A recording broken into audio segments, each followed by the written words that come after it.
আমাদের যুব সমাজ ধ্বংসের হাত থেকে বাঁচাতে হলে খেলাধুলা শারীরিক, মানসিক এবং সমাজ সুন্দর করার জন্য একটা ভারসাম্য উপাদান। এই খেলাধুলার মাধ্যমে সমাজকে সুন্দরভাবে সুসংগঠিত করা যায়। খেলাধুলা একটি সমাজে ঐক্যবদ্ধ সৃষ্টি করা যায়। খেলাধুলা একটি অবশ্যই ভালো উদ্যোগ। এই উদ্যোগকে আমরা সার্বিকভাবে সহযোগিতা করি এবং এই খেলাধুলার সার্বিক মঙ্গল কামনা করি।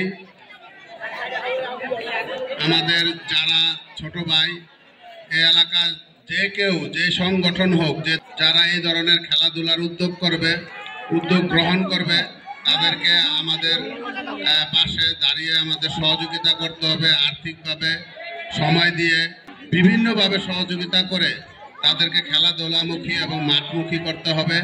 সমাজকে সুন্দরভাবে সাজাতে হবে, মাদক মুক্ত করতে হবে। মাদকের হাত থেকে আমাদের যুব সমাজ কিশোরদেরকে বাঁচাতে হবে। প্রতিটা পরিবারে এই ধরনের ভোগান্তি না হয়, আমাদের প্রত্যেকটি ঘর থেকে, পরিবার থেকে আমাদের সন্তানদেরকে খেলাধুলা এবং পড়ালেখার দিকেই অগ্রসরের জন্য সার্বিকভাবে আমাদের বড়দের দায়িত্ব সহযোগিতা করা। আমি এই খেলাধুলা এবং আজকের যে প্রোগ্রাম শুরু হচ্ছে, এই খেলা উত্তরোত্তর মঙ্গল কামনা করছি। আলোকিত শীতলতা।